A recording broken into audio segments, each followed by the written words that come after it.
Kaswabe, this is the Toyota 4Runner TRD Pro, and it is a mid-size 5-seater SUV that is super capable on off-roading. Bali, it has different trim levels, Kaswabe. Merong mga SR5 Limited, 40th Anniversary, TRD Sport. But this one is the king of all 4Runners. Okay? Kaya samahan nyo ako para alamin natin kung ano ang mga exterior details, interior features, and after that, magkakaroon tayo ng test drive impressions. Kaya naman, ano pa inatay natin? Kaswabe, let's begin.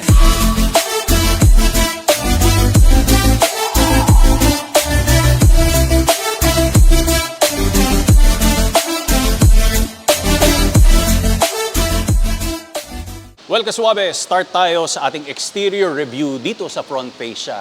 At ang napansin ko, mahilig talaga yung Toyota mag-manufacture ng design na mukhang catfish. Katulad ng mga GR86. Ito, nakita na naman tayo sa 4Runner. Pero ito, yung Toyota Heritage Grille natin, naka-stamp on because some other trim level, okay, yung mas mga lower, yung badge talaga ng Toyota yung pinakamakikita mo. So we have camera. Ito, lahat bukas yan para doon sa ating macho and old school na makina. Dito naman sa ating hood, meron ka lang non-functional na vents. Siyempre, para pampapogi lang and for cosmetic purposes, mas aggressive tingnan. Sa lower trim level ng mga 4Runner, hindi available yung ganyan. Mas naging sporty tayo. Impressive naman yung ground clearance natin and meron tayong aluminum na underbody armor para protektahan lahat ng mga components natin. Headlights natin, combination siya ng reflector lights and siyempre LED projector bulb and available yung ating mga fog lamps. Yung house decoration niya, malupit. Ayan, nagustuhan ko. So, ang usapan dito, Kaswabe, this is the 5th generation and this will be the last V6 4-liter.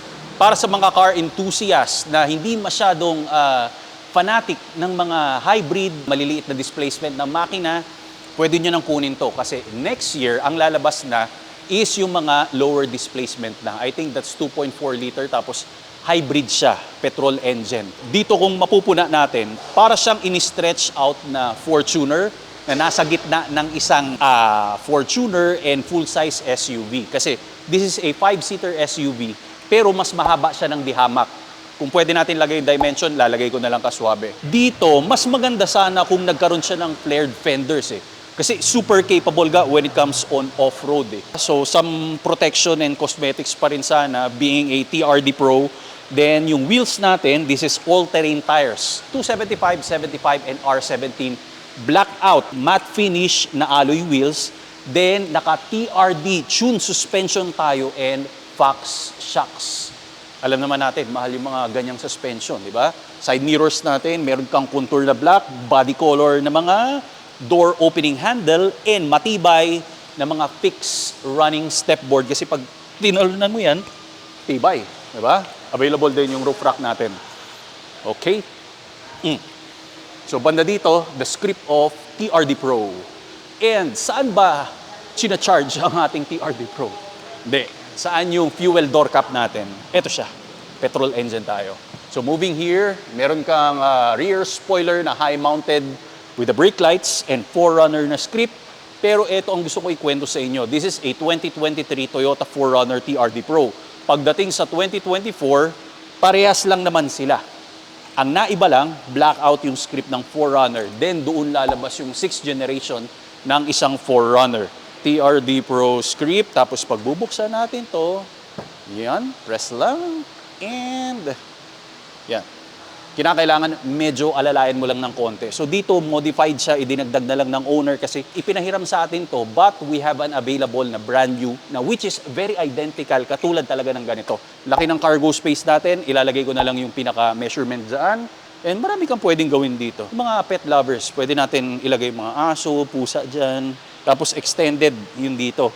Para sa mga kinikerry natin, pwede mo kagad ipatong.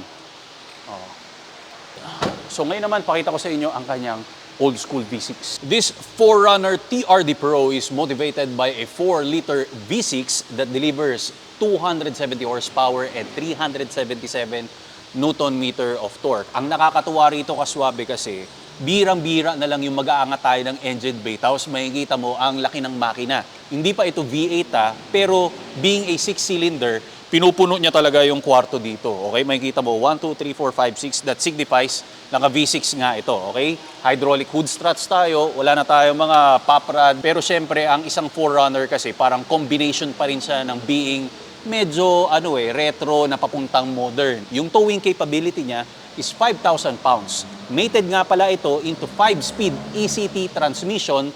And pwede kang maging full-time 4-wheel drive or pwede rin naman naka-rear-wheel drive ka kasi nandun lahat ng mga settings natin, multi-terrain, settings ng 4x4 natin.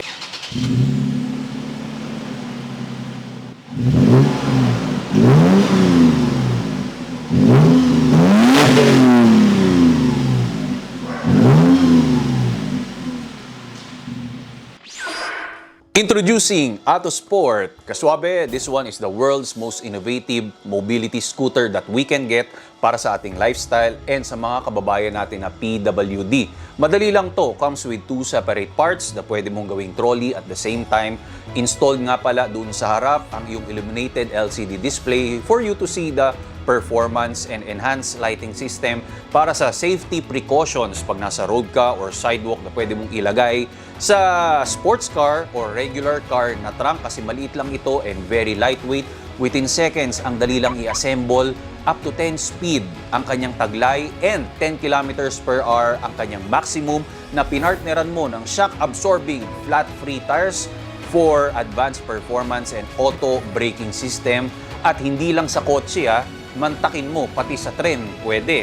And flight approve ang ating baterya.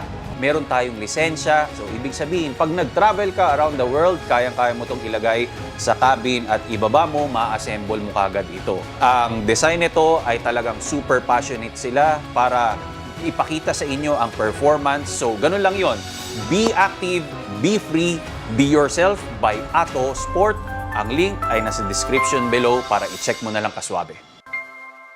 Dito siguro makakatodo tayo ng konti kahit paano. Ayan. Eto.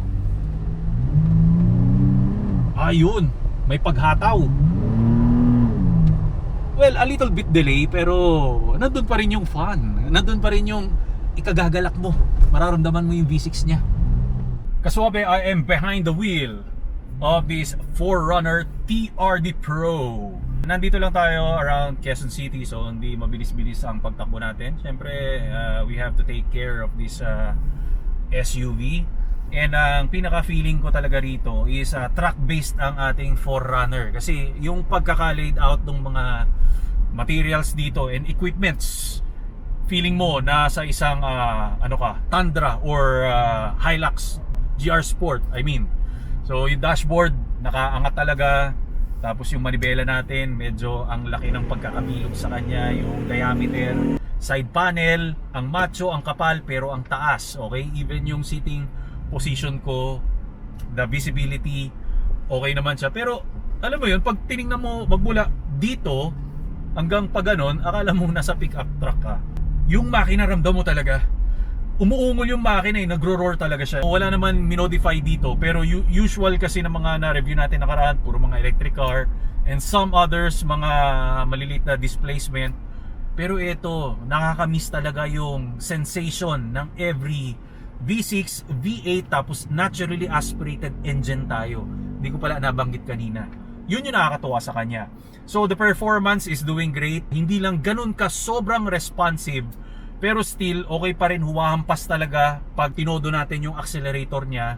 Tapos yung handling ng manibela, you will feel a little bit of weight. Hindi siya katulad ng mga bagong modern year na mga automobile, which is masarap siyang i-maneho, swabe lang. Ito, may laban ng konti. Kasi ang pagkakalam ko dito sa 4Runner ng 5th generation, even though this is a 2023 model, medyo may pagka-dated talaga siya. Well, ganun talaga siya ginawa. Hindi siya nagkamali. I mean, para sa akin, sadyang ganun talaga yung mga kaganapan niya. So, ikwento ko sa inyo yung detalye dito sa interior. A little bit dated siya kasi yung infotainment system, ito yung nakikita ko sa Fortuner. So, may mga rotary knobs tayo for the temperature, ayan, even sa mga tune selection natin and radio. Tapos yung vents, walang kalandian. May mga physical switches ka USB, tapos ito yung low gear and high gear natin for 4x4. Center console natin, this is OEM carbon fiber, luma yung gear shifter natin. Ito may mga heated seats. Ito nga pala yung arrangement or appointments ng mga multi-terrain select natin nasa taas. And ito naman is for the off-road crawl, electronic differential locks. Yung traction, itong 1, 2, 3, I don't know about this. Sunroof dito sa ating driver cockpit. Ngayon, pagdating naman sa gauge cluster natin, LCD type siya, very understandable and straightforward. Digital speedometer. Dito sa manibela, feeling ko may pagka lumang touch lang talaga. Tapos yung side panel natin, yung adjustment ng mga windows, nandito banda sa upper portion. Wala siya dito sa baba. And again, 5-seater tayo. Ayan, maluwag naman kahit paano yung nasa likod natin. Wala nga lang talagang mga playful na mga features kasi nandyan lang yung vents and some slotting ng USB. So, overall experience dito okay naman, pero hindi ito yung para i-compare mo sa mga newest model na 2024, but it gives a different taste from the past. Yun yung kalakasan nito, and pag dumating na yung 6th generation, let's see. Pero para sa akin ang pinaka number 1 talaga na specialty nito is being super capable off-road. Naka Fox shocks tayo, TRD tuned suspension, badge ng Toyota, syempre heavy duty, reliable, longevity, nandyan. If you are interested, kontakin mo na lang yung information sa baba. And this is from Speed 7 for smoother transaction. Sabihin nyo na lang na nakita sa Rico Suave channel. So let's turn left. Yan. And hataw tayo dito. Woo! Power! Yan lang, short-lived lang yung ganong sensation. Siyempre wala naman tayo sa mga freeway. Don't forget din na mag-subscribe sa aking social media platforms, hapon na kasi. TikTok, Instagram, to hit the notification bell, subscribe. God bless, more power and more performance.